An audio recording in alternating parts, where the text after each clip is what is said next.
Hello everyone, and welcome to Straight Chilling. Each week we watch and review a horror film for your entertainment. You can send all questions and comments to straightchillingpodcast@gmail.com. And don't forget to keep chilling. Yeah, we straight chillin', serial killing. 5 cold villains on the mic, got you reeling. 5-star ratings from the floor to the ceiling. If you get your 1 star, no time for feelings. Got a demon DJ, all the 1s and 2s. By the name Elzebub, so don't get confused. So grab a seat by the fire, roast them all with 2. And prepare to hear the legend of the Straight Chillin' crew. What up, nerds? Welcome to a very witchy episode of Straight Chilling. My name is Bob, and I'll be your host for the evening. This is episode number 256, recorded Sunday, March 1st, 2020. Tonight, we're talking about another Patreon pick. This one was chosen by Matt G. The movie is Witchboard from 1986. Before we get into the review, let me introduce everyone else on the show. First up, calling in from Oregon, we got our boy Randy Gandy G-Laney. What's up, man? What's good, baby? You're How's good. it going? You are Thanks, good. man. In my hood. The affirmations are coming out, baby. Mm-hmm. Wearing the plaid, looking good. Hell yeah. You know, getting a lot of stares with these plaid shirts these days. That's what I've heard. The Oregonians are all about my plaid bearish demeanor. Last but not least, calling in from Southern Korea, we got our boy Corona Stains. What's up? What up? It's your boy, Quarantine Stains, locked up over here. Quarantine Stains. Quarantine stains, man, they don't come out easy. Dude, No. Quarantine Stains. I just turned 20. Quarantine. Teenage Quarantine. Teenage. You listen to a lot of new metal during your quarantine? Is that what's going on? Is Issues is your favorite record, is what you're telling me? Dude, that's the good one. The Issues. God damn, you're so old. I'm so old. You're older than me. You are so old. Get out of here. It's time we break up this facade of you being 20. You're the oldest one on the show. Let's clear this up. Dude, I'm quarantined. What are you talking about? Ooh, You fucking get up. Come on, get down with the sickness. Yep. Yes. Big thanks to Matt, by the way. Now that we're talking about the actual Thank you, show. Matt. Corn derailed us. Thanks for supporting us on Patreon, Matt, and choosing this dope-ass movie for us to talk about. But before we get into it, let's tackle some housekeeping really quickly. So the March poll pick has officially ended. The winner is Creature from the Black Rangoon. Whoa! So we'll be talking about that here in the next few weeks. And whoa, Bob! That means we got a new poll pickup. It's a new month. Yes, that's precisely what that means. Happening. The April. Tell me about it. April poll pick is posted on our Patreon website. If you support us at the $5 level or above, you get the chance to vote on a movie we're talking about this April. The theme for April is going to be alien invasion, and the three keeping the sci-fi going. Yeah, keeping that train rolling. The 3 movies you can vote between are going to be Slither, Alien, and Invasion of the Body Snatchers. All right. It's a 70s edition, yes? Yeah, the 70s invasion. Not the good one? Not the good, the bad one, the horrible one. Okay. Yes. The one that nobody ever wants to see or talk about. Yeah. Yeah. Good. Yeah. I know it's the first day of March, but Bob, how are those numbers looking so far? Got any votes? I don't know. Yeah, there was like literally 1 vote when I looked this morning because somebody's got 100%. You know, yeah. One of our movies is riding undefeated right now. I think it was for Alien. I think, but you know, honestly, I'd talk about all those movies. They're all there's a lot to tackle there, so we're all gonna win regardless. I can't believe we haven't covered any of those films. Yeah. It's a long We time are coming. failing as a podcast. And as people. Damn. We're just failures. Yep. Thought we were doing all right. Welcome to Failure Cast. The affirmations are done. Well, if you're fine with mediocrity, Bob, then yes. Let's all wallow in our own self-pity. That sounds like fun. How about 2 hours of that, everybody? You cool with that? I honestly can't think of a better use of my time. In other Patreon news, we got to give a big shout out to a brand new Patreon supporter, Bo J. Thank you for supporting us on the Patreon. And of course, Wait, who? Bo J. Does it say where he's from? Yeah, it does, but I don't have it in front of me, so I cannot tell you. Okay. And also, I wouldn't tell that on the show because that's weird. Well, I mean, sometimes you say they're from. That's Well, true. no, I'm just saying. Sometimes you say, "Oh, from Norway" or something. That's I didn't true, know. That's true.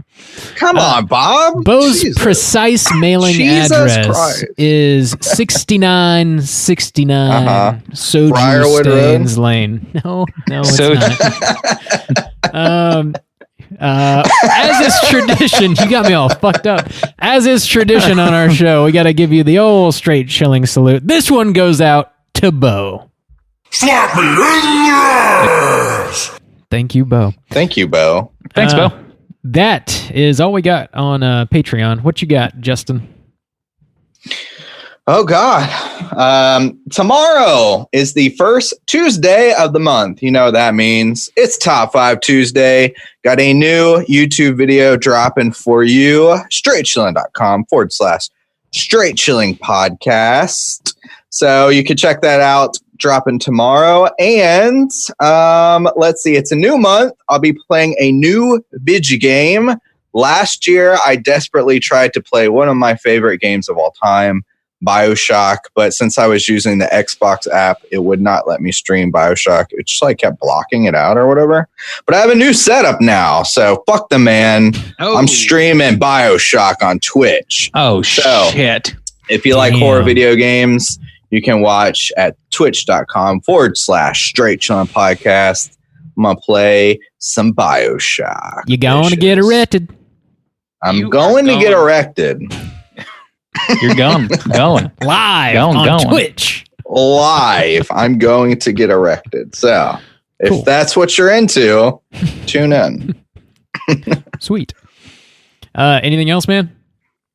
I don't think so, man. We usually have our house is usually filthy. Yeah. That bracket's done, and we can finally fucking I know. Breathe see easy. the floor of the fucking house. We can rest on our laurels now. Finally. Yeah. And sleep well. Sleep. Yeah, so that's all we got on the housekeeping. All right. Well, let's go ahead Good. and talk about what we've been watching this week. Hey gang, what you been watching? Randy, what have you been watching? What have I been watching? Not a ton, but I did manage to catch a couple of movies I had not seen before. First of all was Invisible Man, which comments forthcoming in an upcoming episode. I watched the movie Akira for the first time. You guys familiar with Akira, the anime? Oh, yeah. Heard of it, yeah.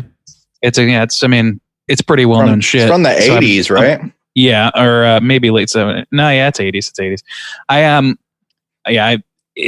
I'm pretty late to the party on that one. I've been meaning to watch it for years, but I enjoyed it. I think it's like a big hot take. It was good. What? So, yeah, I Randy, know. this classic anime? Yeah, That's this good. beloved Anime. fucking cult classic anime. Shades You of like anime. Randy? I like anime and manga. That's a long ass A.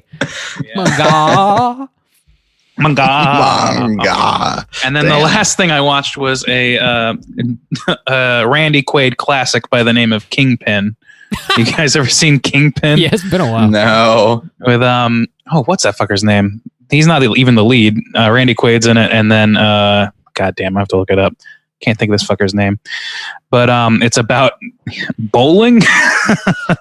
It's a slapstick comedy. Let me see. Fucking pull this up. Woody Harrelson. Couldn't think of it. It's Woody fucking Harrelson plays the lead.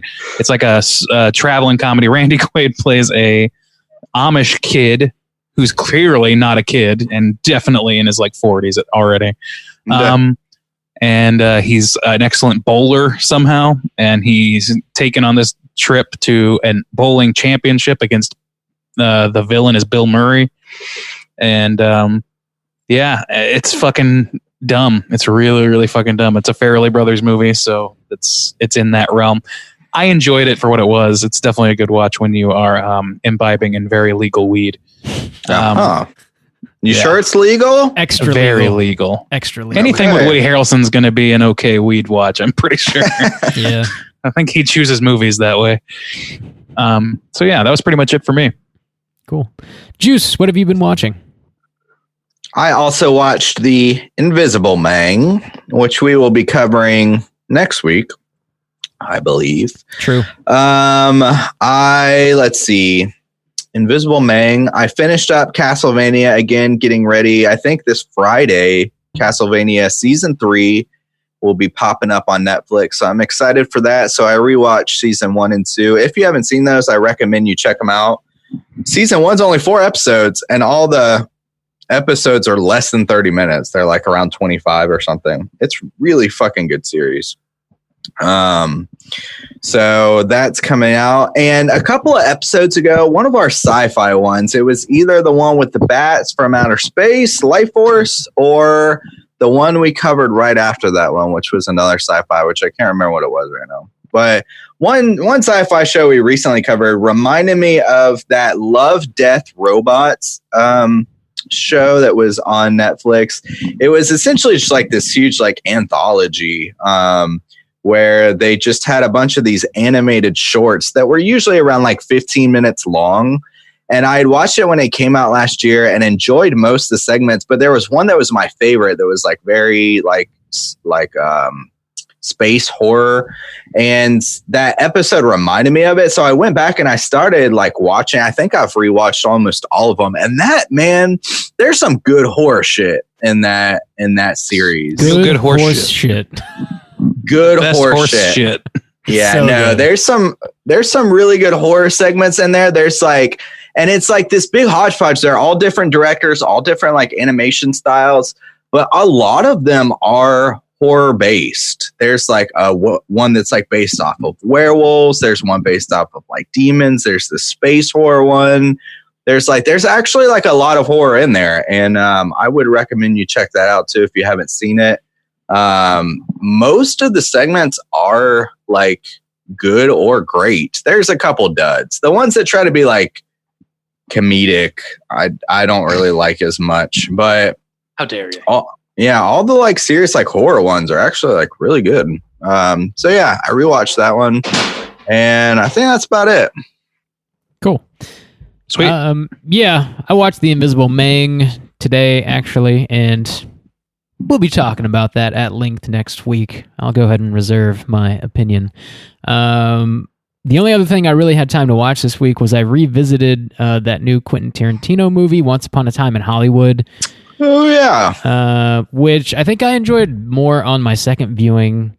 I think the first time I saw it, I was expecting there to be more like Roman Polanski involvement in it, and Sharon Stone. But it was like, that's very much not what the movie's about. Which Sharon was kind Tate? of Sharon Tate. No, Yeah. one of the Sharons, Sharon Osbourne, I think, is what the movie's about. Yes, that's the one. Yeah, that one. But yeah, I don't know. I enjoyed it a lot more the second time around, knowing more of what I was going to get out of the movie. I don't know that it's like my favorite Tarantino movie or anything like that, but it's enjoyable. No. I would recommend. Honestly, it didn't feel like a Tarantino movie to me. And not to say that like it wasn't good or that there weren't parts, but like for a movie, it was like 2.5 hours long. It didn't feel justified, and it really like just the feel of it and even the dialogue, it just didn't really feel like a Tarantino film to me. It's a little less like bloated as far as the dialogue goes, I guess. It's still dialogue heavy, but it's not quite. It's not what you would expect. I guess it wasn't like very engaging dialogue. Yeah. Like they weren't so like, like Tarantino kind of steps out. It's like it starts to become like metaphysical talk sometime about like what they're like talking about, or this just felt like a series piece, kind of like, I don't know. Yeah, there's nobody talking about what they call cheeseburgers in other countries at length or anything like that. I mean, those are the real topics that we want to hear about as Tarantino. That's what I want to hear. Right. For sure. Right. Yeah, that's really all I had time to watch this week. It's good, though. It's good. Solid Tarantino flick. Well, there you go. There you go. There you go. There. Tarantino made a movie. Check it out. That's what we've been watching this week. Let's go ahead and get into the main event here. We're talking about Witchboard. Kick it off with the back of the box. What's on the back of the box? I thought it was Witchboard. Witchboard. So this movie is from 1986. The plot synopsis is as follows. Never play it alone. This is actually off the back of the box. I bought this movie, Matt. So Of course you did. thanks. Nobody's surprised by this. But Right. Of course. It's called a Ouija board, and it's been used for thousands of years to communicate with the souls of the afterworld. For beautiful Linda Brewster, it brings the playful ghost of a dead 10-year-old boy. But when the friendly spirit develops a sudden taste for violent murder and demonic possession, Linda's boyfriend and her former lover must race to destroy the ferocious portal of the damned. We're going to get erected. We're gonna get erected. I'm going to get erected. Going to get erected. there it is. That's a surefire back of the box. Pretty much nails it. Yeah. Matt, I did not buy this. I watched it for free on YouTube. I watched it for free on Pluto TV. If you have not viewed it, you can view it there. Cool. This was written and directed by Kevin Tenney, also known as Kevin S. Tenney. Same feller. Gentlemen, have you guys seen this movie before? And would you recommend people check it out? Randy, why don't you kick us off? Unfortunately, I have never had the pleasure. This was the first for me. As far as recommendations go, I would put this in these terms. I would recommend it, but only if you are a fan of the kind of movies that a Joe Bob Briggs might show. Which is to say, if you're down for the drive-in style stuff, this one couldn't be more up that alley. I would say, yeah. I think it's worthwhile for that sort of audience, and for me, I enjoyed it from that perspective. But it's not for everybody. That whole genre, that whole subgenre, is really not for everybody. Right. Yeah. Juice, what about you? I have never seen this movie before. I would not recommend it. Cool. Yeah, I had a hard time getting through this movie. It's not that long. It's like an hour and 40 minutes. And about the 50-minute mark, I was like, Jesus Christ, there's another hour of this. It was tough. Yeah. It is one of the most 80s fucking movies I've ever seen. So if you love the 80s, then get on this. Other than that, no. Yeah. I'd never seen this one before either. I give it a loose recommend. So this is Kevin S. Tenney, whom I personally know from Night of the Demons, the director of Night of the Demons, which is a really, really fun 80s horror movie set on Halloween with, obviously demons. Much like this one. Night. Right, and filled with nighttime. Plenty of night. I don't know. This definitely feels sort of like a stepping stone to Night of the Demons, so it's not quite as engaging as I find Night of the Demons to be. It's not quite. Well, it's more serious. Quite as it's funny. like yeah. It's not aiming for as much comedy as Night of the Demons did by any stretch. Yeah, that's a fair point. I don't think there's supposed to be any kind of comedy in this. Well, there was one line. A little bit. Okay, there that's right. Definitely is. Not a ton, Yeah, but true. There's some comedy in there for sure. But it's not slapsticky. It's very much like just pithy one-liner dialogue-y things. Yeah, I mean, well, we'll get to it. Anyway, I give it like a light recommend if you're like a big fan of Night of the Demons. You just kind of want to see more of this director's work. Definitely check Witchboard out. It's got some pretty solid moments in it. It does get slow here and there, but also apparently it was good enough to make a sequel. Witchboard 2 came out in 1993, which maybe I'll have to buy that. Just Origin of Evil. I'll send you a link, Bob. Oh, God damn. To you. That link will go unclicked until the end of time. I'm pretty sure. Following Witchboard 2, he made Pinocchio's Revenge. That's 80s. Oh shit! Really? Yeah. That's a box that I saw at Blockbuster for decades without realizing. Wait, that's what it's called? Pinocchio's Revenge? No. This is after Witchboard 2. He made another It's movie a third film called Pinocchio's Revenge. which okay. I don't know anything about it except for the cover. But that cover, when I was a kid, even then I was kind of like, Pinocchio's just not scary though. I pulled it What up. are we That looks doing? very stupid. And I definitely need to buy a copy now. Well, there you Oh, go. Maybe you can get a my 3-pack.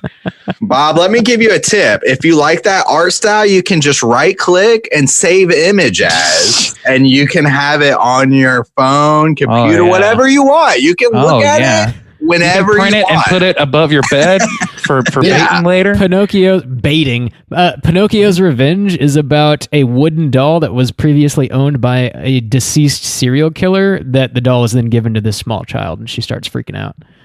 So that sounds pretty samey to fucking Child's Play. All right.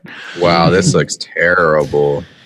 Anyway, Let's talk about that's Pinocchio's not the Revenge. film we're talking about. bit of a going down a tangent. pipeline here. Bit of a tangent there. So it sounds like we got a couple lukewarm recommends and one no-go from Soju Stains on the Witchboard here. So let's go ahead and drop that spoiler warning, and we'll get into the rest of the movie. Here we go. Spoiler warning. All right, There you go. you've been warned. There's Also, if anybody wants to follow along with this, Cash, you haven't seen this movie and you don't want to pawn all your stuff away to buy Blu-rays like Bob, then I can send you a link. It's on YouTube. I've never It's pawned on anything. Pluto legally and for free. Pluto TV. YouTube is legal. It's not like YouTube's illegal. But it's not legally uploaded. Right. Somebody Well, just it's not taken down. got away with it for now. That's anyway. Yeah. Well, This movie is 80s as hell, and it starts off with these people at a party, and they're drinking, and they're talking about believing in God.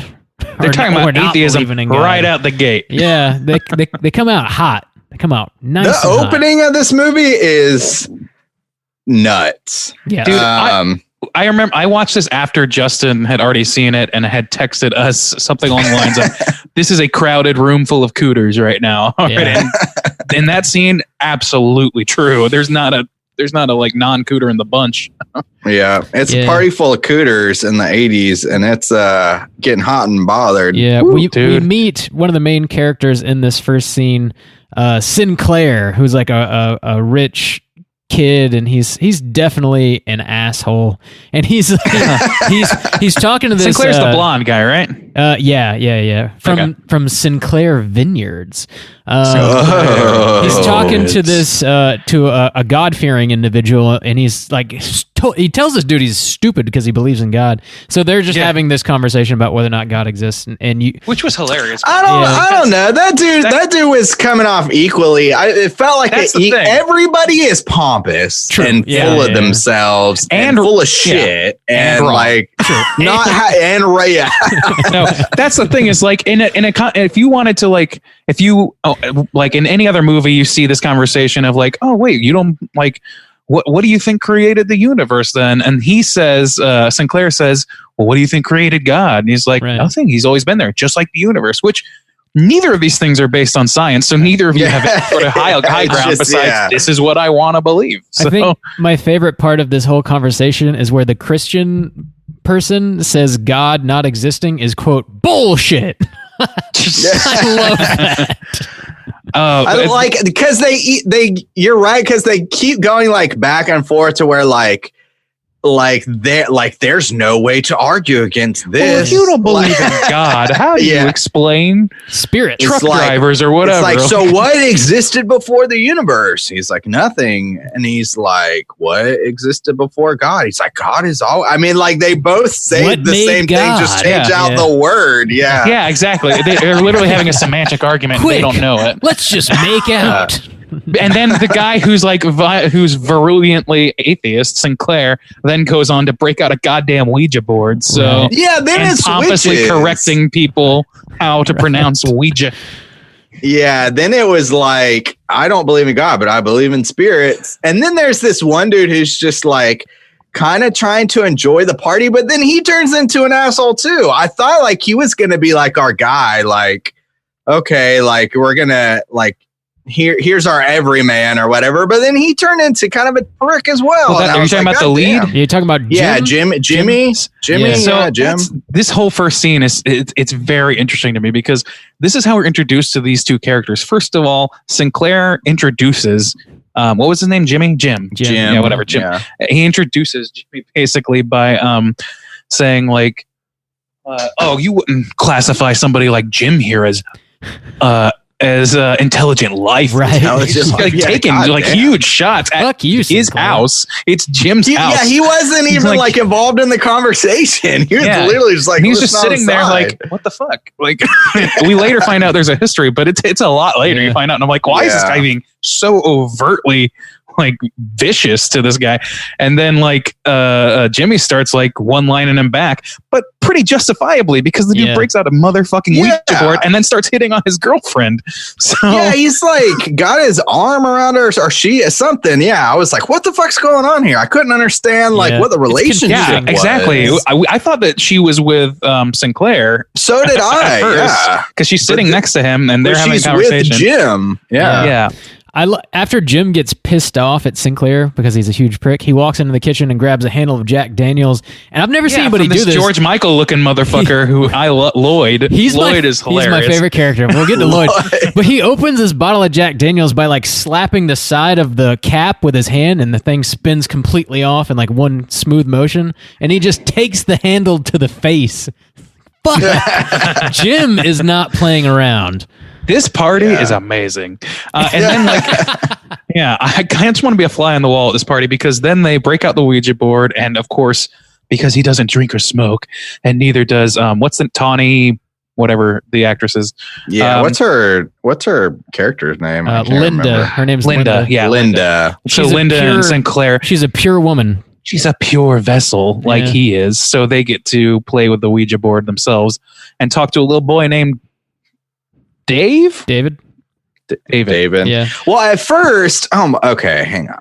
So he pompously said, he's just carrying a Ouija board around. Like what? Never leave home without it with him to a party.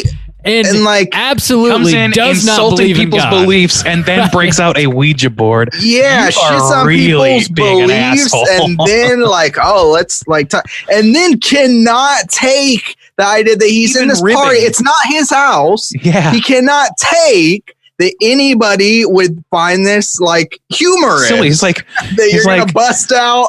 You've offended David. Well, and talk why not? About he's dead or some shit like that. Yeah, what?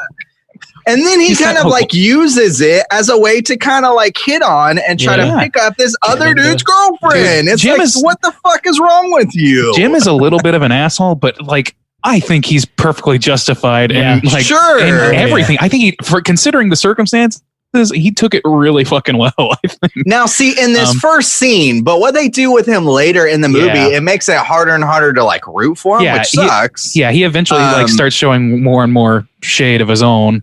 Because they make you hate Sinclair so much from this opening scene. Yeah. And then you're like, okay, Jim's going to be our guy. But then Jim turns out to be like quite a piece of shit. And Linda is just like getting manipulated. And you can't like quite attach yourself to her. Really.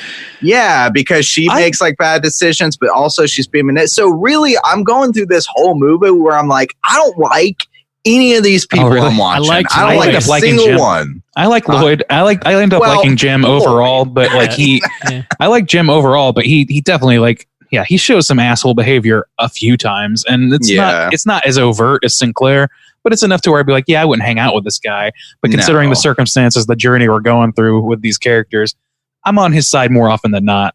Like, plot holes and all, I'm on his side usually. So, I mean, to that end, I give it a little bit of a pass, but you're absolutely right. These characters, there's not a lot to like about most of these people. Well, even Linda is like, the first like interaction we have with her, not in a party where she's putting on a best face of some kind or whatever, putting on a social face, is her arguing with Jim about him being an asshole. She's like, why'd you have to ruin my party? It's like, that dude came in and started hitting on you. Yeah. Like, what are you fucking talking about? The fact that I didn't punch him in the face and throw him out is testament to me not ruining anything. Also, that's her ex-lover. Yes. That she has invited to he agreed her to have new lover's house. Yeah. Yep. and she has her arm around him at one point and is playing fucking Ouija board and is watching him talk about her new lover's parents being alcoholics. Yes, and it's what like the totally fuck? just allowing that. He does shit. that a It's couple like, times in this movie. It's Yeah, like, oh, like like what- father, like son, or whatever when what he's a fucking drinking. bitch. You think It's like, Linda? what? Do you think Linda is two-timing Jim with Sinclair? You think she's getting a little bit of that side action? Well, I mean, Well, she's no, certainly just not making. even, Like, I don't even think if so. she but- was, I don't think so. But it's just like that's not okay. Like you don't should recognize invite that your as something- Definitely ex-lover not to your party and watch him shit on his parents and then bitch at your boyfriend for like Yeah. Getting being pissed pissed about off. it, yeah. Like Yeah, what's ever this- being pissed and off. then Boring put your shit. arm But not around only- your ex-boyfriend. Like, wasn't what even- the fuck is going on? It wasn't even I'm because he getting was worked pissed up. off. I'm getting Damn, worked Linda. up. Oh my god.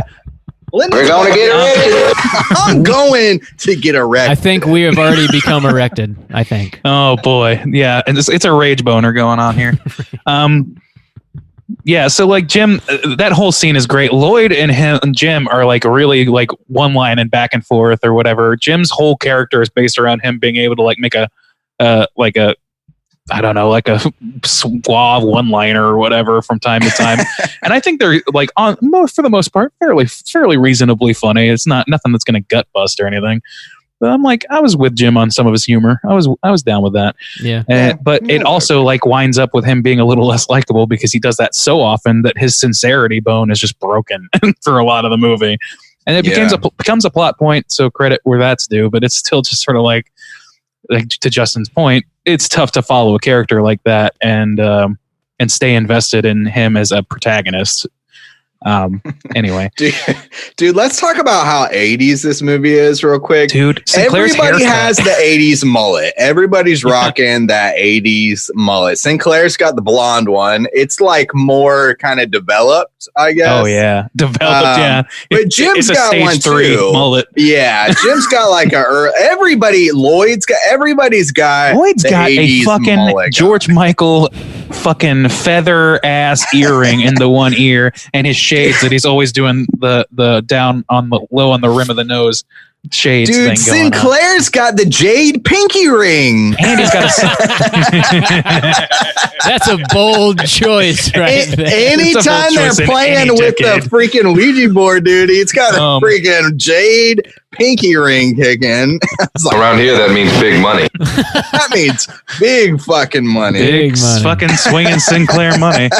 But I can't get over Lloyd. He also has a Sonny's barbecue hat on, which I thought was hilarious. Lloyd. So I didn't notice that. Lloyd, did, yeah. whenever they first contact David at the party, and like David kind of the ghost freaks out and ends up popping Sinclair's tires, like on his nice car outside. He like pops tires. As ghosts are known to do when Yeah. they're upset. And Lloyd like peers out the window and notices that the tires are blown on his car, and his response is to say, "Oh man, multiple sadness." And I was like, "This is my favorite character in this fucking movie." Lloyd is amazing. Oh man, that shit's so good. I like that. Multiple sadness. Dude, can we go let's just finish out Lloyd's arc here real quick because It's Lloyd short. is in the lot of this Yeah. movie. It's a short-lived character. So, And it's a shame. So with the Ouija board, real quick, so they want to talk to a ghost, and at first, Sinclair like bitches out. He's like, "I'm not talking to this ghost because Justin was like, he "You want to doesn't talk have." about Lloyd? Fuck you. We're not talking about Lloyd." Well, no, I want to get to where we can talk I about got you. I Lloyd, got you. but like, so Sinclair's like, "No, we're not talking to this ghost. They Yeah. lie or whatever." And so he's like, "I want to talk to my 10-year-old ghost friend David. He's got a secret." God, this dude's such a pompous asshole. Yeah. He's got like a secret like sign or whatever, and it's a figure 8. To And figure so out then the they biggest secret of all. and then they start talking to this ghost. But the thing is like the ghosts get mad because Jim is like making fun of that they're Of talking being to ghosts. Yeah. Yeah, It's like, And oh, so the that's when cardboard's they really get- speaking to you or whatever he says. That's That when- sort of shit. that's when they get mad. And so we've already established that there's possibly 2 ghosts here, David and the first one who was not David or whatever. And then the tire pops, and then the ghost, the ghosts are mad because of Jim. And so they start seeking vengeance on Jim, who is a construction worker. And now we can talk about Lloyd. Go for it. Yeah, and also Linda starts using the Ouija board because it's left at their house by mistake. Yeah, that's right. Yeah. And she gets starts way using it on into her it. own, which I guess you're not supposed to do. We find out later. Yeah, she's super into it. Which he didn't tell anybody. He Yeah, didn't say, like, hey, don't he do didn't this mean to leave it alone. behind. I don't really count that as much of a plot hole or anything, but Yeah. it was, whatever. But so that's pretty much where we are, and Jim goes to work. Jim and Lloyd work on a construction site of some kind. Yeah, they're building a house. houses. It appears to be. Yeah. And they're shooting the shit or whatever, and Jim's hammer, which is also an axe for some reason. I don't know why that's standard issue, but everybody has the hammer axe combo. Yeah, it's like a drywall hammer. Is what it is. Is that a standard thing? I never, obviously don't know shit about construction, so maybe I'm showing my ass, but I'd never seen that before, and it's, to me, wouldn't make sense as like a standard object to work with. Yeah. Just have have a hatchet. The first time we see that in action, though, like Lloyd's fucking around with Jim at work, and he just what the throws fuck it is- at his face, and it like And they both are sticks just in the wall. Oh, Lloyd, you silly goose. Yeah, you're so fun. So fun, Lloyd. It was Just supposed to like be like a jump scare, I guess. Yeah. Because it like almost kills him. It's like right it's by his fucking You're lucky you face. didn't hit me, buddy. Like, yeah, you really are lucky you didn't hit me. Why are you You would laughing? be dead. If any, I don't mind telling you guys, if you guys throw an axe at me, we're gonna have a problem. But yeah, so then that aside, they start chit chatting or whatever, talking about how ridiculous the Ouija board was, yada yada, and Jim's hammer / hatchet is missing, and we see it sitting on top of some drywall that's above where they end up having their lunch. And then eventually, after a few minutes, Jim stands up to go get ready for work, and Lloyd's like, "Oh, don't make me go to work," and he falls backwards dramatically, and then the fucking drywall all crashes on him really suddenly, and I thought that shit was like really effective. I was like, "Oh my god, really?" Yeah. I was kind of blown away, and it was just it was one shot too. It seemed like, I don't know if it was or not actually, but it seemed like so sudden and so like, I don't know. It came out of nowhere. Honestly, that might have been the most effective kill because it looks like it like her. Like yeah, it looks and it's real. unique. Like It to like, me, it falls onto because the guy's he's laying back and it like falls like on his like entire On his soft upper belly, body, yeah. on his face. So it's not like and it hit him everything. on You're the like, oh, clocked him on the shit. head like a Yeah. comedy bit. He Like, got, it looks like it smushed hurt. Like it by crushed levels him. of Yeah. that shit. Yeah. And it fell from like at least a story high, probably two. Yeah. And I think it was about like third story. Yeah. And it fell down like pretty far. God.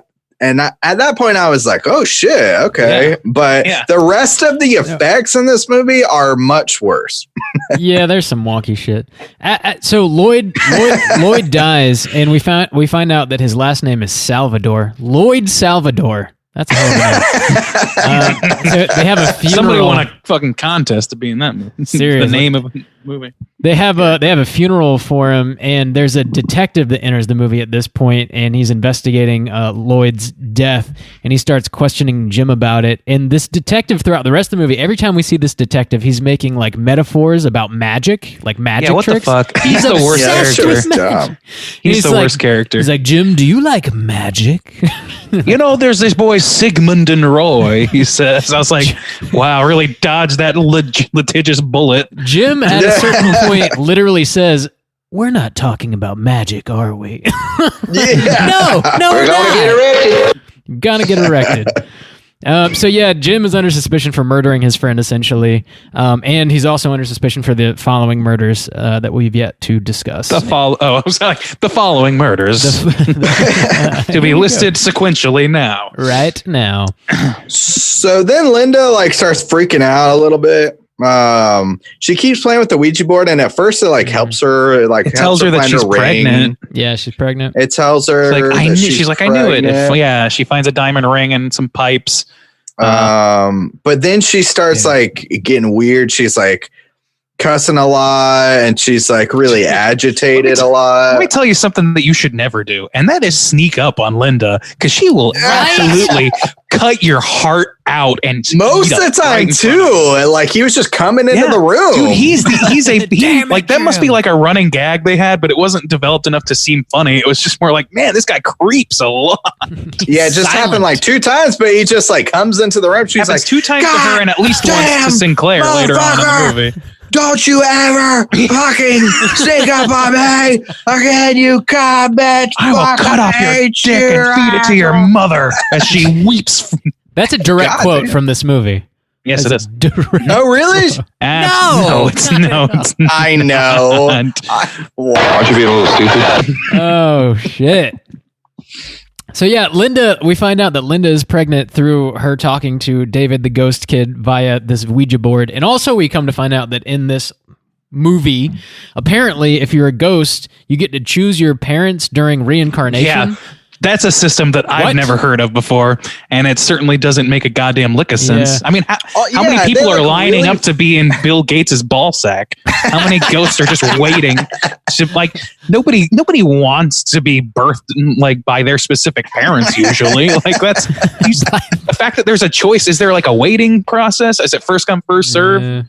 First person to inhabit the really protozoa wins into that, and it didn't matter at all. But they bring it up several times because, like, first, like when they're first playing with the Ouija board, they ask him like, "Do you expect to come back to life or something?" And he says, "Yes, like, yes." You're like, "Oh my god, reincarnation is real! Hallelujah!" And then like the whole parents thing, and like they come back to it like several times, and it doesn't like, because she asked the ghost like, do you want to be like my baby, like do you want to like, because it tells her she's pregnant, and it's like no, and it's like, why does this matter at all? It doesn't. It ends up not mattering at all, because we later find out that there is no pregnancy. So yeah, she's not pregnant at all. She's not pregnant. She was tricked by a tricksy little demon boy. See, I thought that they were gonna do that, and like she was gonna be pregnant with like this fucked up baby or something. I was like, that's an interesting idea. Like, well, I mean, that's been done by this. Really, that to me was like, I was like, man, I kind of hope they don't do that. And I was pretty happy when it turned out,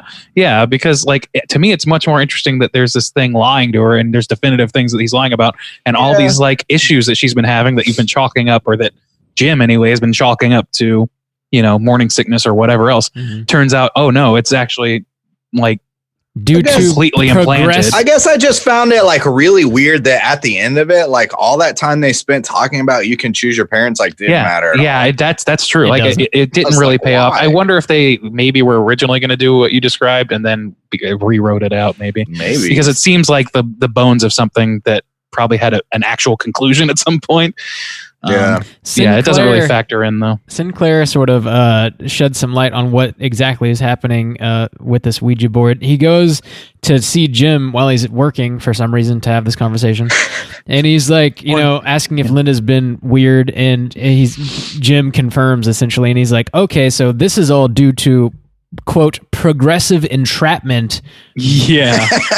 Which what? That's basically what he's saying. Progressive entrapment is like the ghost. It's a legal precedent that few know about ghosts. The ghost is working this progressive entrapment system, and he's got it fucking down apparently. And he starts off being like really kind to Linda, helping her find a ring and shit like that. And then he starts like playing with her mind and makes her like do fucked up things, essentially with the end goal being to possess her. Yeah. So Sinclair's like, we got to help Linda out. And Jim is sort of not believing skeptical. All of this. Yeah. And he's very like, skeptical. He actually says like, what are you telling me? I'm living with Linda Blair. Ha ha ha. It's not one of the prize one-liners. Also, anytime Sinclair talks about anything, even though he's like right, he's such a piece of shit. Oh yeah, shit about it. You're like, fuck you. He is. Yeah, it doesn't matter. That's what's so funny. Is like he's of such course a piece I don't of shit, know about ghost right. entrapping people. Like, but the way he's like, listen to me, Jim, you piece of shit. It's entrapment. How can't you get this? It's like, goddamn, dude, what the fuck are you talking about? A ghost is taking on. It's like, this is ridiculous shit. It's like you expect me. It's like somebody like being really pissed off at you for saying that the Earth is round or something. It's like, Yeah. well, yeah, I mean, why on earth would I know your insane theory? Why would I know that? Why would Randy's a flat earther, by the way. People don't know. Oh, that is not what I'm saying. We got to talk about this. Because you said the crazy theory that the Earth is round. No, I said if I said that, and then the person reacted with their own theory, that is clearly wrong. Maybe flat Earth, maybe octagonal Earth. Who knows? Yeah. Hexagonal. Who knows? Nobody knows. So It's impossible to know. we got to talk about Zarabeth, the medium. Is it? Oh my god, dude! I guess. Zarabeth, I'm on the fence about this character entirely. So Zarabeth is the medium that they bring in. It's absolutely a comedic character that's more in line with the characters in Night of the Demons than it is with any characters in this movie. She's totally like, she looks a little bit like Zool from Ghostbusters, the hair a little bit. And of course, the like absolute like fucking monolithically straight-laced white men that lead this movie are like, who's the rainbow head and shit like that. And it's just like, and then the jokes, man, like, I don't know. The attempt at humor in this particular case didn't really land for me, I don't think. Yeah, there's like one thing I thought was funny enough. But they bring Zarabeth in to try and get to contact David and ask David to leave, which turns out he actually does leave peacefully because the next step was an exorcism, which they end up not doing. So Zarabeth is like getting dropped off at her apartment after helping get rid of the ghost, and Sinclair's dropping her off, and she says TTFN, which I guess stands for ta-ta for now, which I will now say in my everyday life. TTFN. Of course great. you will, Bob. That's of course. I believe you. That's great. Thanks. And I licked her asshole a little bit. That was the wrong bump, but all right. That'll do. Okay. That'll do. Yeah. So that's the next murder, though. Zarabeth ends up getting pushed out of her second-story window onto a sundial by a ghostie, by a vengeful ghost. A very sharp sundial. Yeah. I liked her house. I'll tell you After that. getting hit by like a hammer or something, what was she like hit by? Like a sledgehammer or something? She was axed with his axe hammer. The axe hammer is going around all the murder sites for a while because it's missing for a long time. You don't get a good look at it, but you see it from time to time. I got you. So the detective, but I liked her house. It was the dumb decorations really got me. I liked it. Let's just have a picture of James Dean on my wall. Why not? Okay. No. Why not? I don't. The way I want she my was side portrayed, table to be a dice. there's a weird tone in this movie that I can't quite get a feel for, because it's like Sinclair, like half the time is like talking about these things that like, when presented, like Jim is like the everyday man, just drinking whiskey from the bottle, and he's working construction, and he doesn't do well with his feelings. Yeah, and he's highly like suspicious and things like that. And like, okay, that's fine. And so they bring in this medium who represents this other world that's like alternative life. Yeah. She's like, whereas Sinclair is like an acceptable face to these theories in some levels. She's like on the extreme, like dyed hair. The spectrum, like, okay, what's the person that somebody would like Jim would most be offended by? Exactly. How ridiculous is this? But the thing is, though, it's like, but it's all true in this story. Yeah, so within the logic of the movie, it's all true. So he gets to feel like an asshole. But the way they present it is like the absurd. You know, it's like, I don't know. It's hard to get a grasp on like what they're trying to do or say half the time with this movie and the characters that they bring in. I feel like I'm always like kind of like confused about like, am I supposed to like this person or like? I think it's just supposed to be a comedic character. It's it's comedic relief, really. I'm not confused by it, really. Okay. So, I was me, it's confused, like tonally, not in like what's happening, but just like in like tonally, like, am I supposed to be more associating with Jim? Because when she comes in, she is like kind of annoying and her voice is like really high, and just You're the way not she supposed looks, to be it like represents super respectful of her.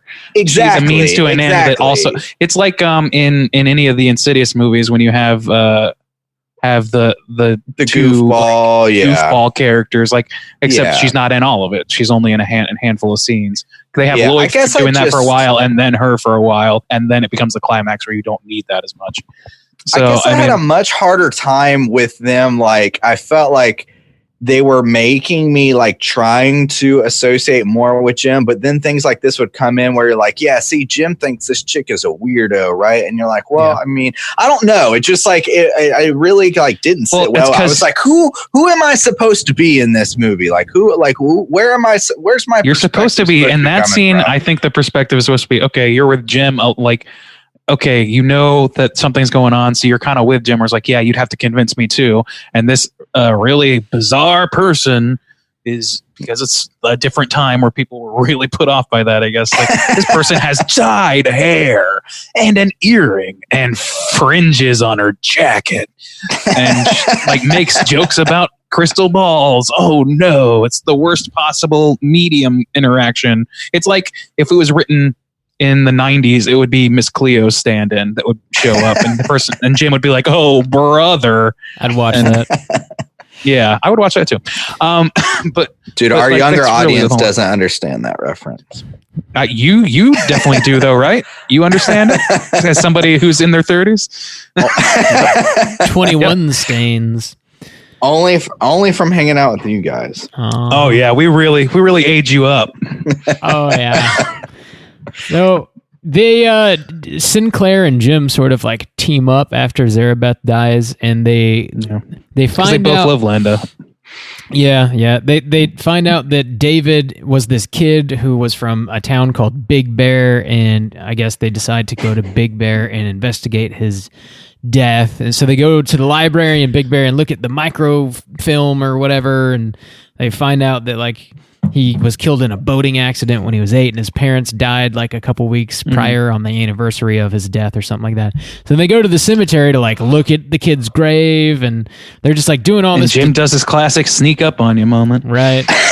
Fucking Jim is like a ninja, apparently. Silent. And everybody freaks out. It's like when Gene Parmesan shows up on Arrested Development. People just lose their shit.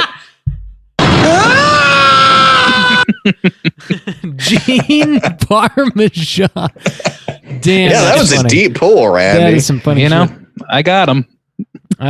So they team up. They end up in this town of Big Bear on a dock on a lake with the Ouija board trying to contact Mal. So we eventually find out there's another demon or ghosty or whatever that's bad called Malfader.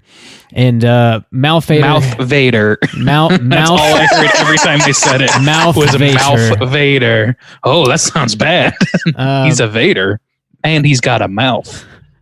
So Mouth Vader has been like pretending to be David, talking to people on the Ouija board, and because that's there. He's attached to the house. He died in the house that Linda and he are living in. Yeah. So there's a bad spirit and a good spirit, and David sort of like starts talking to them and rats out Malfader in this scene when they're on the dock, and he like spells out Malfader is here, and then like these big canisters roll off of whatever onto the dock. Which didn't look dangerous enough to actually knock anybody out. Maybe throw you in the water, sure. But then he stabs him in the fucking forehead. Yeah. It's like if you can stab people in the forehead, if you can stab them in the forehead, why the fuck do you need to let loose these barrels and like just stab them? Dude, I'm telling you one thing, the logic of how like a ghost interacts with the physical world is that's like the one area that this movie doesn't really know what the fuck it's doing, because they also like at one point, in order to scare Linda, she's going into the kitchen, she's like, oh, I'm done talking to you, David, you're just kind of a jerk, and then She walks into the kitchen and a giant butcher's knife flies off the wall and lands on a rug in the center of the room. And you know what? Okay, well and good. And then whatever. he pours Ghost ketchup logic. on it, and or then some shit. and then ketchup tips over and falls. I thought that was cocktail sauce. Well, whatever. It doesn't matter. It was We gotta get to the bottom of stand in this. for blood. It's standing for blood.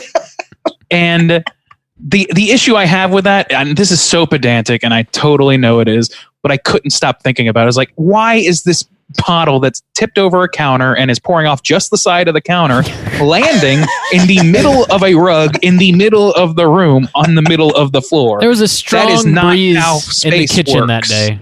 Strong breeze. Dude, Also, apparently- too, yeah. he's already shown that he can take an axe. He's cut ropes. He has Right. knocked a bitch cuts out the a ropes. window. He can do whatever. Yeah. really. And Yeah. then he stabs a dude in the forehead, but then Jim is just laying on the dock, passed out for like hours. Man, he's fine. Well, Why because didn't he he's just stab intending- him in the I think- fucking? Well, What? we're told Bro. later on that him and Linda were both essential to the plan of the evil. They're Yeah. both part of the plan. Yeah, I guess. So he needs Actually, them I'm alive. having a hard time remembering.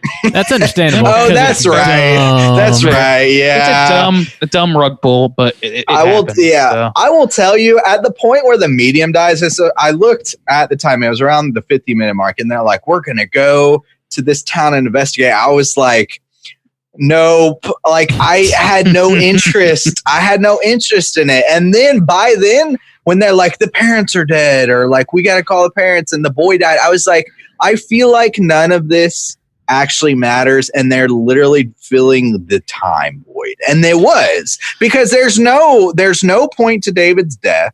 There's no point to They had to reconcile. parents dying and there being an accident 2 weeks. Like they give you all these like specific details, like his parents died 2 weeks ago. Yeah. There must have been something sinister going. It's like, no, actually the ghost of David doesn't even fucking matter at all. Not at all. Well, it does. It's a guise that the real demon uses to. But I to mean, the interact whole with like, Linda let's and enact the investigate whole his plan. death. I know, Yeah, but no, then like, I to say, stand like, by- his death. Like, yeah, I agree with you to it the doesn't extent that matter. they overplay their investigatory Scooby-Doo Yeah. hand a little bit, I and was like that's oh where the my movie God. drags the worst. But on the upswing of that, we didn't cover really the relationship between Sinclair and Jim once we kind of figure all that out. Yeah, But, yeah. So Sinclair dated Linda first, and while Jim was in med school, which he dropped out of because he has commitment issues. And then later on, he starts dating Linda without knowing that. And then that's when the rift started. They haven't spoken in 2 years or whatever. And which the is whole weird because they're like, we grew up together. Yeah, we they were were like brothers. brothers. You lived at my house because like your parents were alcoholics or whatever. And Yeah. I was like, how would you not know that's like your best friend's girlfriend? Yeah, and also even if you didn't What? because you were away at school or whatever, and it's the 80s and FaceTime doesn't exist, even if that's true, even if all that's true, all you got to do is have a conversation like, dude, you know that's my ex-girlfriend, right? Like, oh, holy shit, really? Yeah, Oh my or God, also dude, like, I'm hey, sorry. I did. Like, I've I been just dating this started girl dating for her, a I couple don't know. months. Yeah, Yeah. like, hey, I didn't know this was your ex-girlfriend. Are Like, you cool with it? I don't want to hurt, like, whatever. You have the conversation. You can have a real conversation Yeah. about that doesn't involve you not speaking. And then every time you do speak, saying things like, well, you're dumb. That's not smart. But they do reconcile, which I think they handled that pretty well. Like they did. their animosity and how they like resolved it by just being on the same team in terms of saving Linda. I think all that plotting worked well enough. It added something nice to the movie that actually made me like a little engaged with the characters. Whereas if they didn't have that going on, I wouldn't give a fuck about Sinclair, Yeah, and I would want him that's true. off my screen forever. Yeah. So I mean, to the extent, and it gave him an outlet to like speak his mind, because his whole character, that is, Jim's whole character arc is centered around him not being able to deal with his emotions. He's afraid he'll never love anyone ever in his life, and he has commitment issues and all these things. And it's like those are his big struggles. So reconciling with an old friend, specifically over, that's a big way to like sort of like that's a way of introducing his healing process for his life or whatever in a way that makes the next step of fixing his domestic life a little bit makes a little bit more sense. Yeah, and it makes it more engaging in general. I liked all that stuff. It could have come off a lot cheesier than it did. I'll definitely say that. Yeah, let's blast through the end of this plot real quick. So the end is where things kind of fuck up for me. So you go ahead, Bob. You got it. Carlos Malfader. The axe murderer back in the day. Carlos Mouthfader. We find out all about Carlos Mouthvader by this like random witch lady that works at a witch store at this bear town, or I don't know, info dump. Big bear town.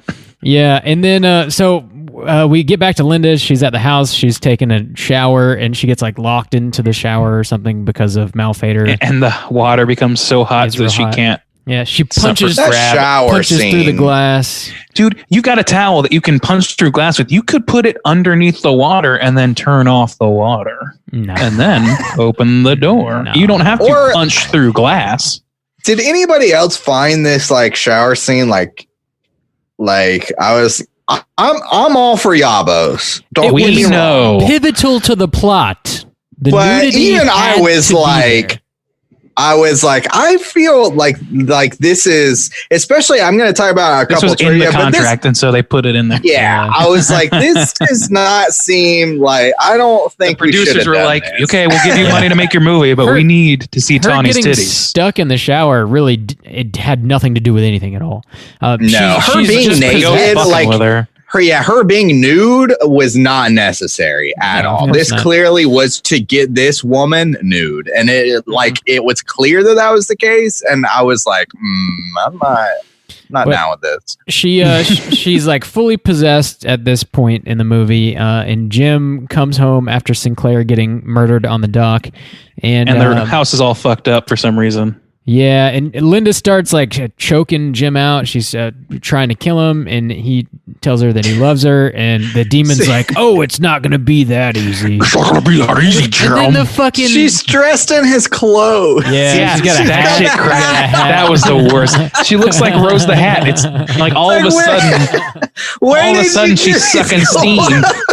That's how you know she's possessed, man. She's got a hat. That shit was corny as fuck. That was. She's in a woman's like 3-piece blazer suit going on 80s style and a fucking bowler hat because she has to because the person that's possessing her, despite being an an attractive woman's body, decides, I still want to dress. I want to dress like myself, though. I'm not gonna Carlos I may be wearing a pair of primo Yabos right now, but it doesn't mean I have to wear a dress. Okay, I'm not gonna do it. Fucking guy, I don't understand. This Hatchet dude's got problems. So, I mean, let's just fess up to that. The detective rolls back in. He's all obsessed with magic again, and he gets fire pokered to the face.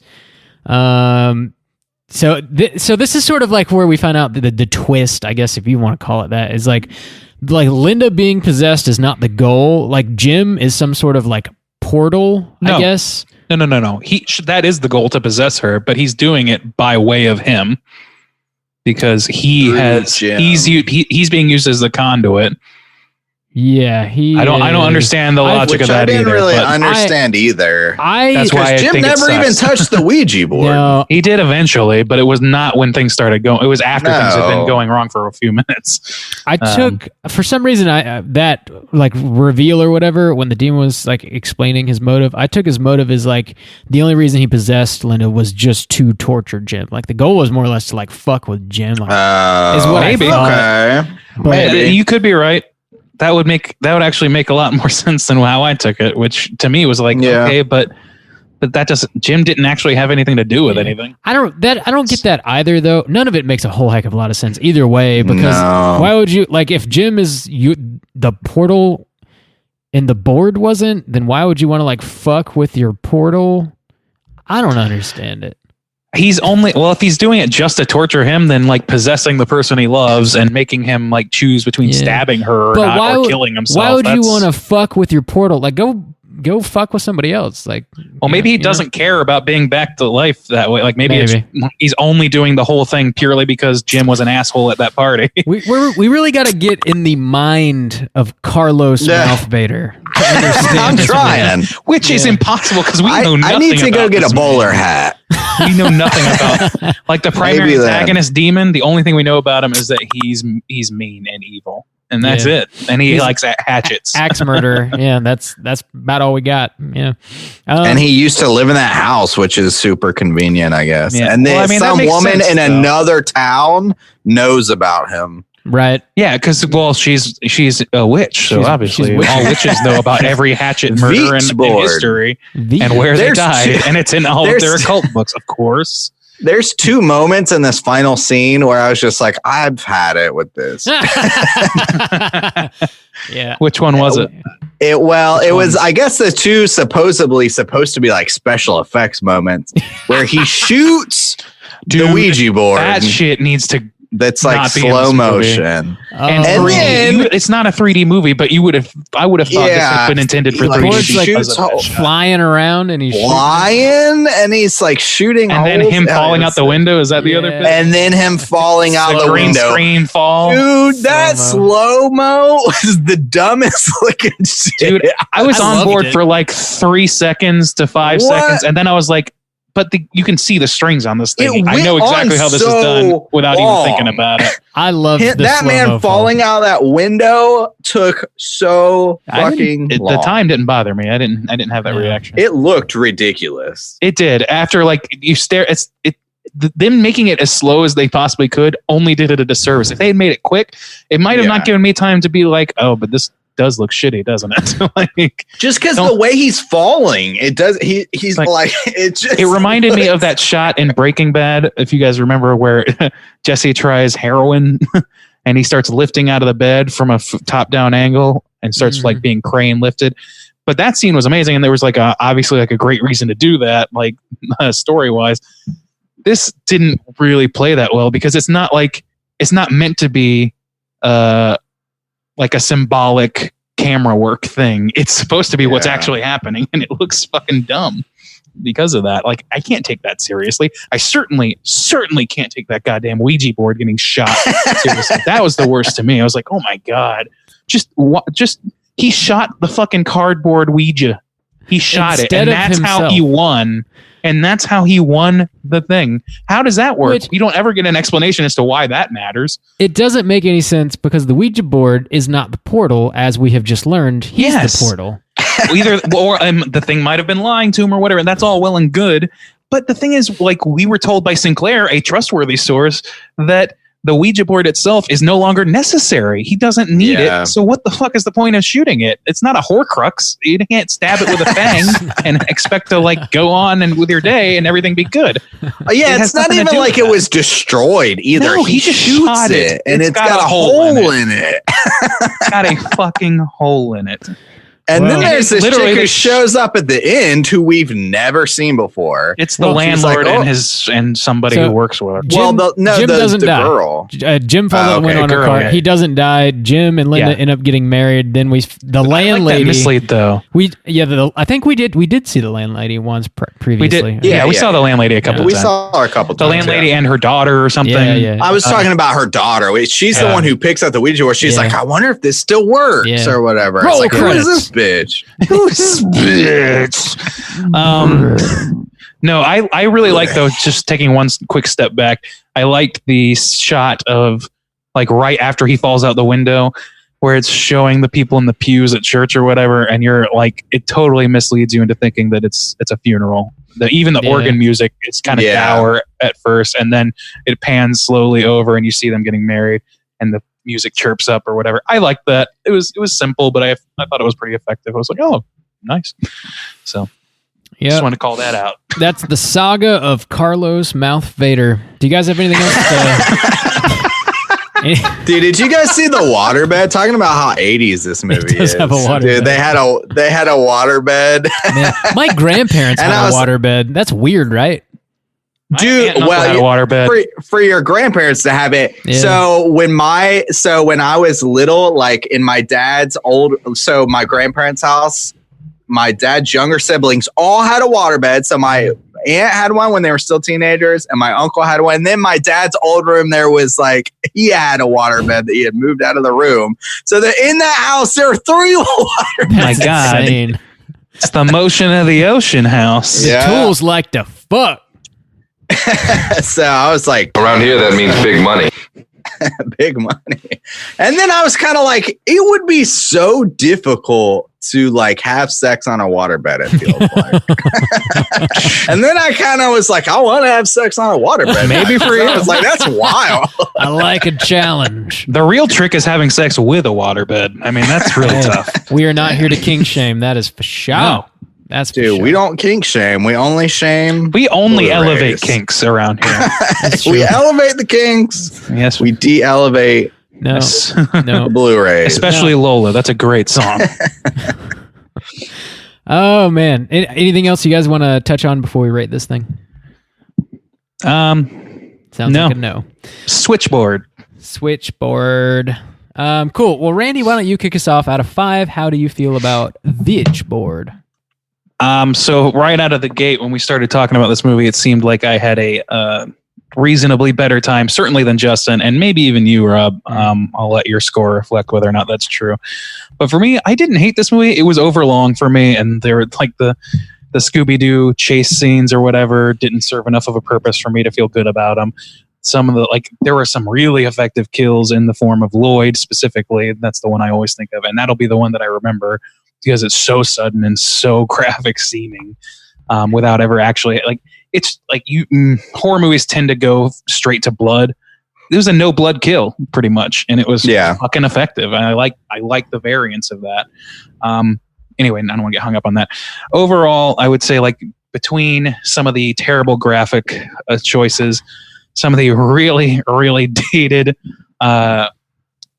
character approaches, like ways of writing characters and the way that they show these characters, the amount of Cooters in general, just the style, the 80s style or whatever. And there's a lot of things that you could count against this movie. I like some of that stuff, the 80s stuff, but I can't get behind the graphics. I can't get behind, some of the character beats are a little bit tinny to me. They didn't really they didn't add a lot in some cases, but things like the relationship between asshole Sinclair and asshole Jim, something about that worked for me. I liked that, and it kept me engaged in moments that I otherwise would not have been interested in. Overall, I think I enjoyed this movie more than I didn't enjoy it, but it's a pretty goddamn slim margin.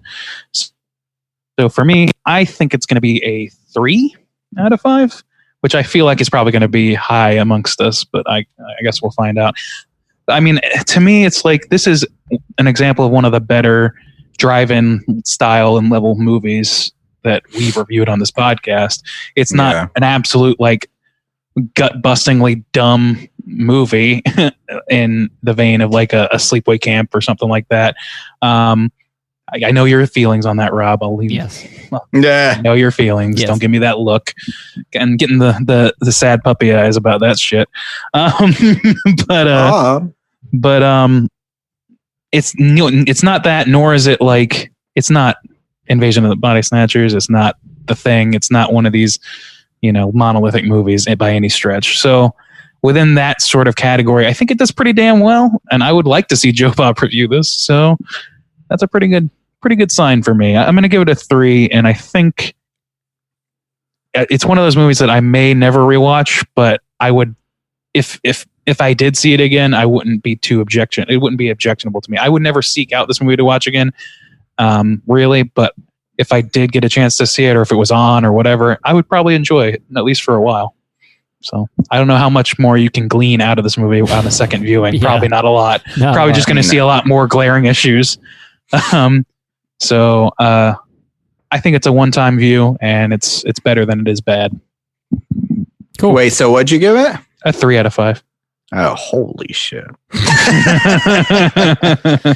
That is quite generous. Juice, how you feel out of 5? Not good, Bob. Please explain. Mostly I was disinterested with this movie. Right out the gate, you just it was entertaining, the opening scene, but it turned me off to everybody. Like, I had a really hard time finding anyone to attach myself or to root for throughout most of this movie. The acting is really stiff. There are a couple, like the Lloyd's kill scene was definitely the best. And then like, I guess Mary Beth, like getting knocked out a window is like, okay. But just this movie suffers a lot from the time it was made and things they were trying to do that were like too complicated for them, I guess. Like the slow motion falling out the window. The story doesn't make a whole lot of sense. It really kind of dragged its ass to me. And even if I just step back and take a look at like the general premise, it's actually not that interesting to me. Like playing like this haunted Ouija board that's going to possess you or whatever. It's just like at first it seemed like a really cheap way to like make a ghost movie, because they like, oh, they kick it out of their lap or whatever. And it's like, oh, it's like the Ouija board is like, or like they throw the knife in the middle of the room and they pour ketchup on it. Like, oh, spooky. And I was like, this is dumb. Like to me, like, it felt like cheap and like, and because the characters weren't great, I wasn't super engaged in them, and like they can't deliver their lines super well. So like there's nothing really like pulling me into this movie. Like I just had a hard time investing my attention into it. So and then for it to not make sense at the end, for them to not even really have like a cohesive idea or story to like wrap it all into by the end of it, I was like, damn, I mean, I was really bored with most of it. And there are some like okay moments, but I don't want to watch it again. I'm going to give it a 1 star with a half star for the Yabos, even though it was kind of a weird Yabos scene, but I'll stick by it. It wasn't like rape Yabos or anything. So I'll give it a half star.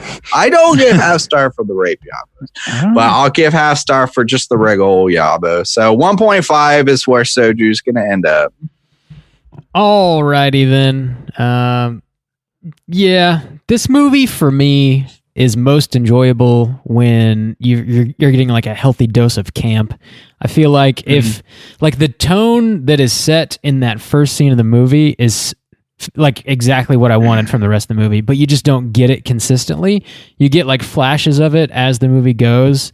Like when they bring the median in, and you get like some camp with that character, and it just like the ridiculous ending scene, like the editing choices with the unnecessary slow motion and stuff like that. Like that kind of stuff is what like makes the movie stand out to me. But like the more serious plot line where we're kind of like following Linda as she's like finding out that she's pregnant and having these conversations with this like little ghosty kid in the living room, it's pretty boring. And then you're like following Sinclair and Jim as they're at this library in some random town somewhere, like looking at news articles about this kid drowning in a lake or something. It's just when it gets like when the plot's really happening, it's just not particularly interesting.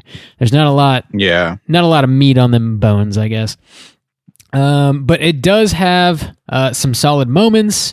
As I mentioned previously, Lloyd is by far my favorite character, and he's unfortunately the first person to get myrtleized.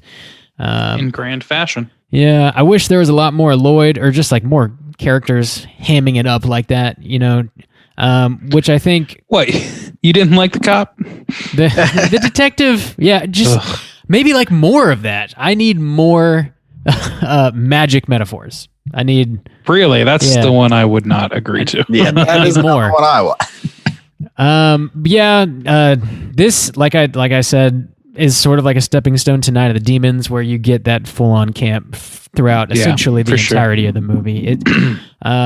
This one feels kind of half-baked to me. Overall, it's not a terrible movie. A lot of it is sort of negligible. Probably a good one to throw on with some friends to, you know, crack jokes over the top of or something like that. But I'm going to give it a 2.5, and that's going to put our aggregate at a 2.3. So... You guys are quite generous. Better than Suspiria, huh, Bob? Nope. Let's go ahead and get into our Rotten Tomatoes segment, see what the critics and users think about Witchboard. Certified fresh to death. All right, gentlemen. So, for those new to the cast, I'm so sorry. This is our Rotten Tomatoes segment in which I will be looking at the critics and user scores on RottenTomatoes.com. And these two gentlemen will be doing their best to guess between 1 and 100% or 0 and 100% what the scores are, basically. So, let's start with our critic score. Now, I want to let you guys know right out of the gate that there is no critic consensus because there are only 14 critic reviews on here. So, what do you guys think? Let's start with Rob this time. It cannot be very high. Probably lower than our aggregate. 46. Yeah, let's do that. 46. I'll go with our aggregate. 46. Okay, 46. Juice, what are you feeling? I'll go 35. 35? Okay, Rob's going to take it. It's actually dead on 50% to Tomatometer. Wow. So it's seven people were positive and 7 were not. Here's a negative review right here. By and large, Witchboard is a movie I enjoy, but mostly for the nostalgia factor and the fact that Tenney was taking some risks at that particular time in the genre. I'm not sure what risks they're talking about there. In the genre in 1986? Yeah, I don't know. This is somebody else wrote, while by no means top tier horror, it's nonetheless original and amusing. Yeah, I thought it was amusing. Original. Yeah. A little bit more often more original than a lot of movies in this particular budget and release bracket. All right, let's go to the audience score. There are 6,868 user ratings for this film. Okay. Juice, why don't you start us off out of 100? What do you think? I think it might be a little higher. 69, me, Randy. Shoo, comedy number in the books. Man, the fact that you specifically added Randy on the end of that. Like, Randy, you 69. Me. You do it. That's a command. This is unrelated to that's what I want, Randy. I want 69. Well, who doesn't, buddy? You don't just get 69. You have to also 69. It's a give and take. Anyway, I think it's lower than that. Oh yeah. I just want it. It's I'll go with 55. 55. And Juice, you said 69, of course. So Rob, you're gonna take it again. You're gonna take it again. You would have been much better off labeling us as men of the people because it is 41%. Not too far from your original score. I thought it might have some nostalgia factor built in there. Apparently not. I mean, there's some on some level. I mean, that's still 41% positive. That's not great, but I've heard of it.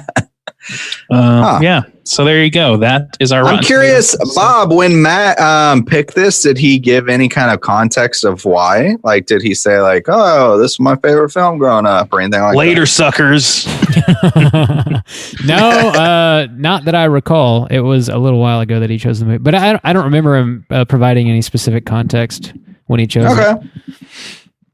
But if there are any, Matt, call in, man. Leave us a voicemail. Call in and let us know what you think of this movie. Obviously, you chose it for a reason. Yeah. I got to think it's because it's special to you in some way. Yeah, I hope I didn't shit on it too hard, guy. No reflection on you, of course. Right. My dad's tinny, so... that would be cool. That would be cool, except that we would have completely fucked it. Not really. Like a 2.3. That's pretty good. Well, you know. Is it? Is it? Well, it was pretty good. It was all right. It wasn't great, but it was fine. It was fine. It was fine. Yeah. It was Chrissy Orlando. Chrissy Orlando. Yeah. Do we have any trivia on this one? I could talk a little bit of trivia. All right, let's do it. It's totally time for trivia. You want me to learn you something, Bob? No, talk trivia. Stain my brain. All right. The house in the film that was owned by Carlos originally was also used in the movie Waxwork from 1988 and Willard from 1971. I've not seen either of those films. It's probably on a driving tour of LA or some shit. Maybe. Probably. It's probably on one of those house tours, haunted house tours. Tawny, what's her last name? Keaton, whatever. Yeah. KTN. Tawny made this movie first and then made the White Snake music video, which is like infamous, while this film was in post-production.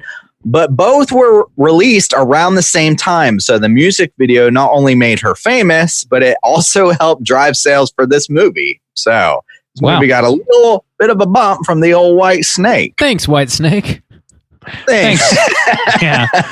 All right. Yeah. Thank you. At the time, Tawny was dating O.J. Simpson. At the time there's pictures of her with O.J. Axe murderer O.J. Simpson? Whoa. She's got a type. Thank God she made it out alive. So she's got a type. So this is something like we were talking about a little bit, but shooting the shower scene.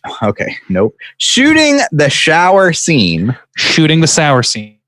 Shooting the shower scene was difficult for Tawny as she felt nervous being totally nude in front of the crew.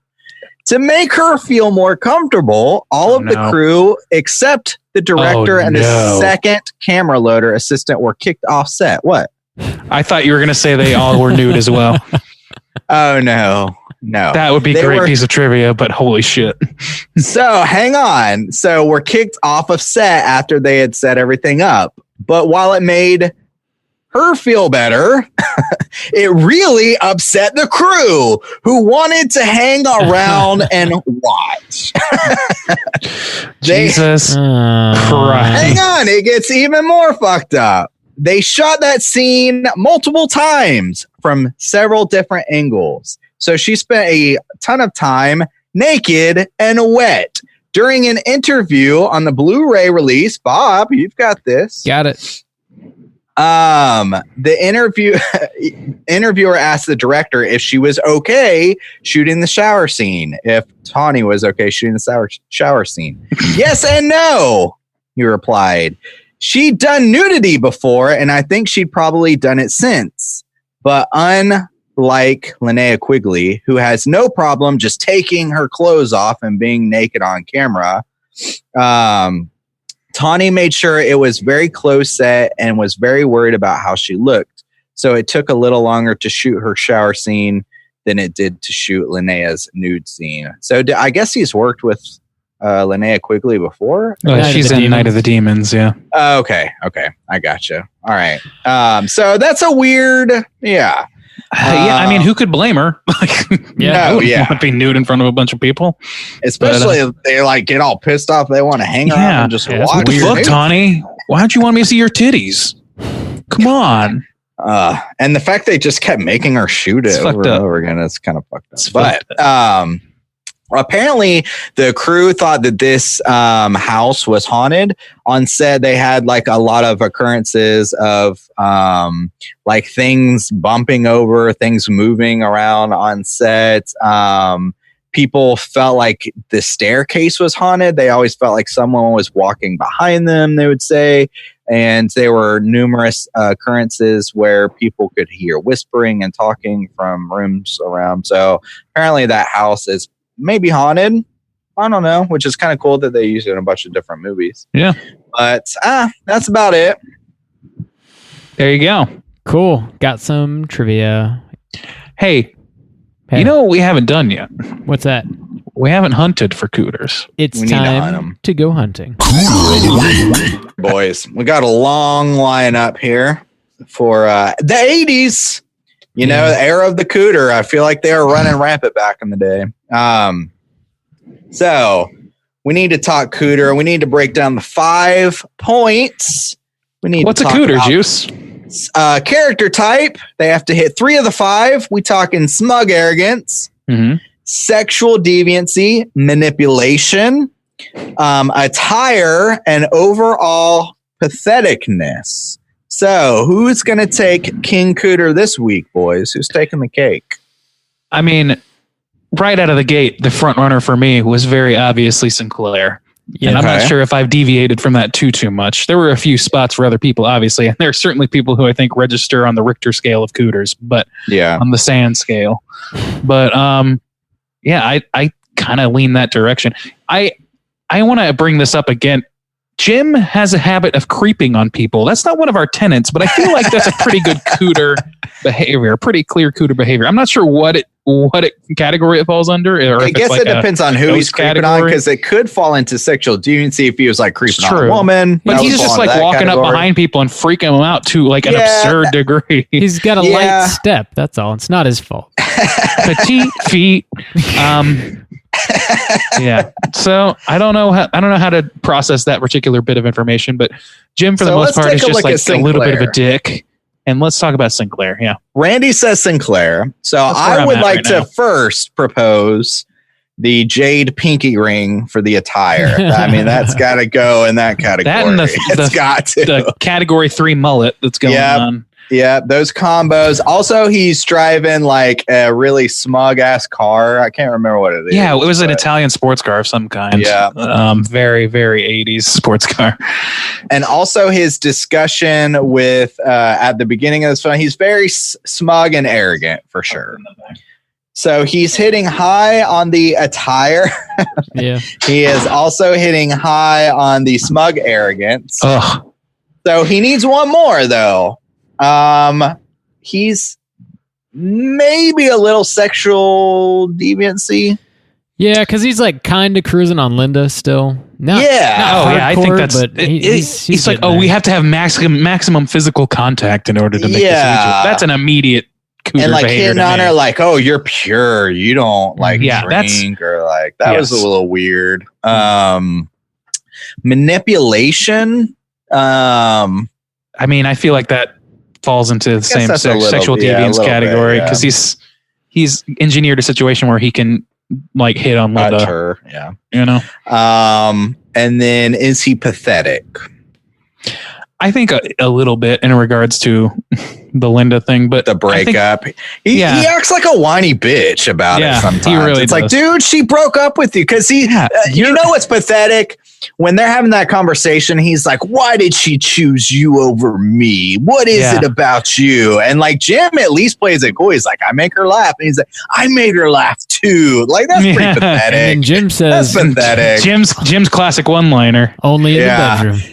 Only in the bedroom. which they both laugh at and they bond over his emasculation, and it's great. Yeah. Let's make So it. Sinclair's definitely got some pathetic moments for sure. So I feel like he's the strongest candidate. I think so too. I think like, yeah, he turns out to, he's not like an evil person, but he's definitely a Cooter in my mind. Yeah. it's Which pretty I appreciate. undeniable. I like when the Cooter's not like the straight up Yeah, villain. he's like, yeah, I agree too. Like he's not somebody that I would like list as a favorite person to hang around or anything like that. But I will like by the end of the movie, he's a trustworthy person. Like he doesn't intend to hurt anybody. Like he's just smug as shit and cruising on other men's wives or fiancés or whatever. Now, one thing is we've talked about the Cooter before and how sometimes like you want the Cooter to die. Like you want to feel like the killer or whatever in justifying this person's death. Now, Sinclair does die in this movie. How did you guys feel when Sinclair died? Anticlimactic to Yeah, me. indifferent, Yeah. really. Yeah. Different. Yeah. You weren't happy about it though. No, Not I really. actually, I probably skewed closer to unhappy that happened because I like the interplay between those characters. So Yeah. I would have liked to have seen him interact with Linda one more time and make peace with it or do something like that. Like I would just like, I liked him when he was on camera. I was enjoying myself more often than when he wasn't, I think. So Okay. in that respect, that's not a Cooter response for me. Yeah.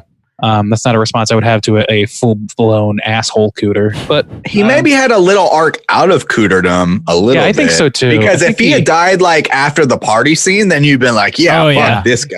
which is where a lot of horror movies would have probably ended that character. They wouldn't have even bothered Yeah. with the other stuff. It would have just been Jim running around talking to mediums and shit. Poor Yeah, so we have a Lloyd. little Cooter arc there Yeah, going they on. boys. injected something interesting into a character that really by all right at that early stage of the movie didn't deserve it. Yeah. All right. I think we got him. We got him. We got him. We got our man. Put him in the books, boys. Book 'em. We're gonna get arrested. Gotta get a record. We need one of our next projects, since the Bracket of Blood is done. We need to make like a Cooter encyclopedia, and that'll be up on our Cooter trading card game. site. Let's go. Catch them all. Gotta catch all the Cooters. Like a Cooter. We can battle them. We can battle them like Pokemon. Yeah, Bob's gonna go back to all the old episodes. Oh, and, Bob's gonna go back. That's what Bob has free time to do. All right, coronavirus stains. I think you can handle this project. Yeah, you got a lot of time on your hands there, Juice. I got it. We can fix that quicker than God makes poor folks. We should make like an illuminated manuscript of the Cooter. Make it real nice, yeah. real ornate. Really yeah. nice. I'll use my backup stash of gold leaf. Yeah, your backup, not your primary stash. Not my primary stash. I've spoken for. Your backup stash. I cake myself in gold leaf every weekend and act like I'm too creepy. What? Damn. Gold leaf No kink Randy. shaming. No kink shaming. Oh, it makes him feel special. We have a voicemail this week. If you're listening and would like to call in and leave us a voicemail, you can do so at 904-638-3231. We have one voicemail this week from Matt. Let's go ahead and hear what Matt has to say. Hey guys, it's Matt from Jacksonville. I was calling because y'all brought up the Green Knight last week, and I thought that was a pretty well-known story, but my wife had no idea what it was, and it's pretty horror adjacent. A knight, Gawain, loses a bet, and then he has to go on this big journey so a monster can cut his head off. And that between that and the I-24 imagery and soundtrack, it looks like it's going to be pretty eerie. It might actually even be a horror movie, just, in that medieval context. Some of your questions, what candy would I be? I think I'd be a ring pop, because if I'm going to be a snack, I might as well be an accessory too. And what universal monster should get more play? I think a shape-shifting bat creature from outer space that emits pheromones doesn't get enough love, and we should really have more of that. Anyway, y'all have a good week. Can't wait for the next episode. Bye. Matt's got a very generous take on what qualifies a universal monster. Doesn't have to be universal. He loves those damn Doesn't even have to be the space same bats. production. Yeah, man. Right. That's a man who loves his space bats. You can say anything about him, but you can't say he doesn't love them. He really wants to smash himself. That's all we know about that. We do know that. He wants to smash himself. I will say I'm a little disappointed that we didn't get any voicemails to weigh in on as far as advice goes. I was looking forward to give some lifestyle advice. We opened it up that if you wanted to call the Hotline Scream and seek our advice, we would tell you how. Why to do I live have your this? I have this sneaking suspicion that whatever solutions you offer is going to require sending a check to you. That's not true. I have a suspicion. You got a real Jim Baker thing going. I can give good advice. Remember when I told Bob to stop buying so many Blu-rays and save his money? I feel like nobody else had anything to do with that. I feel obviously, like our listeners would prefer the advice coming from Gold Leaf Randy than from Soju. Yeah, you think so? He is a master of advice. I mean, we could all give our perspectives. It doesn't just have to be me. Thanks, Justin gave us permission to speak, Rob. Wow, that's really wide of him. Really cool. Really great. Great. Cool. Well, thanks for calling in, Matt. Yeah, that Green Knight story, the trailer looks pretty dope. I had never heard of that story before. It's yeah, me neither. Me neither. Yeah, that's news to me. Yeah, so that is not a common thing, Matt. So give your wife a little bit of a break. You just assume he's really like laying into her. You never heard of the Green Knight? Well, he was like, I thought it was like a common thing, and my wife didn't know. It's like, no, that's just not one super more common reason to out there. smash myself. Man, Says Matt. If we could clone, you'd be so out on your ass, babe. Babe. Babe. No, babe. That's so babe, no. Babe. Yeah, I don't know. We'll see. We might, if that is like a straight up horror movie, it's coming out from A24, so it might be. But it's hard to tell from the trailer currently. If it is a horror movie, maybe we can work it into our schedule this year. We'll have to see. What it ends up also looking like. to lose to like the story he was telling, like that kind of sucks to lose a bet to go find a demon to cut your head off or to cut the demon's head off. It sounds like he's supposed to go die because he lost the bet. Yeah. But that's like a long journey to die. Yeah. Well, over a bet. That's tell why it you to don't Frodo, bet. man. Jesus. Yeah. Gambler. See, we can give good advice. Don't gamble. Guys. Our good advice is like First one's free. Archaic, puritanical shit. Now, just think of the children. Don't gamble. And if you touch yourself, people die. And you go blind. You also go blind. You go blind. You get hairy palms. You break out, and then you die. Hairy Paul. You never heard that one? I have. Yeah, it's just such a ridiculous nose. It's just a little extra Dude, if that friction, were baby. true, then male pattern baldness would be a thing of the past because you could self-apply. Just rub it in. That's good advice. That's good advice. See, we give good advice. Free taste. Jizz on your own head. That is our advice here on Straight Chilling. Yeah, if you need spiritual and guidance, we got you. Yeah, Bob won't let us interfere anymore into his Blu-ray life, so we need somebody else to fix. Help us out here. Somebody make yourself our project. We have no time Bob for failed to listen to our advice, and his life is in shambles, so we're looking to fix somebody else My now. whole life We can fix that quicker than God makes poor folks. is in sure can. Yeah, shambles. we sure can. Well, call in and leave your voicemails at 904-638-3231. That's going to do it for us this week here at Straight Chilling. Another big thanks to Matt for choosing this movie for us to talk about over on Patreon. And also, if you're in the market for some really dope ceramic goods, Matt makes dope ceramics. I recently posted a picture of this really nice coffee mug that he made us with our Straight Chilling logo on it. If you happen to be watching us on YouTube, bam, there it is. That's what it looks like. YouTube exclusive. YouTube Yeah. exclusive. Let's make it perfectly clear that when you say dope ceramics, we're not talking about paraphernalia. We're talking about really cool ceramic goods. I could smoke weed out of that coffee mug if I really wanted to. I mean, if you really wanted to. Sure. It was really in a hard place about having to smoke some weed right away. If you want anything made out of ceramic material, hit Matt up. He's got an Instagram. It's Matt Garrett Ceramics. G-A Around here, that means big money. Garrett. Check him out. Show him some love. He does good work. Buy his stuff. Yeah, and that's things. a fucking awesome mug, and I can't believe that somebody was inspired to ceramics because of what we do. That's insane. Yeah, It's really good. It really makes you Bob question Matt's sanity a little bit, but I hope Bob doesn't pawn it for Blu-rays. So man, we'll see. it's on its way out the door as we speak. I've already Actually, it's sold on it. eBay. I already sold it. Yeah. It'll be in the mail tomorrow. As soon as you're done smoking that weed, it's gone. But yeah, big thanks to Matt. Next week, we got a new show coming out. We're talking about The Invisible Mang. So get your cheeks in the seats.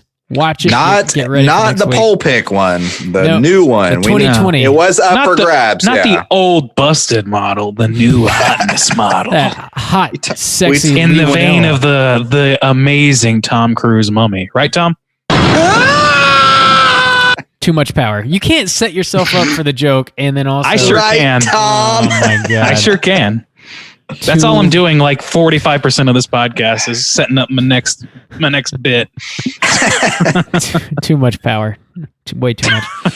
So until next week, please rate, review, and subscribe to us on iTunes. You can follow us on Twitter at str8_chilling. We're on Instagram at Straight Chilling Podcast. You can send us an email through our website, straightchillingpodcast.com. If you want to join our Slack channel, where we talk about the movie of the week, we talk about music, TV shows, Justin's YouTube stuff and things.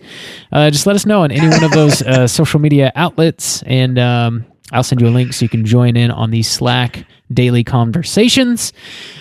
Well, one second. Did we slap our ass for Bo? Yeah, we did. I don't know. Yeah. Okay, all right. I'm losing my mind. Randy You Sorry. hit the wrong bump at first, and it was kind of funny, and then Randy just wants to slap some Okay. more ass. Is it cool if we slap one more ass? sure. Do the All right. oh god. Slap my ass! All right, we're good. Oh god. Way too much power for Randy. Damn.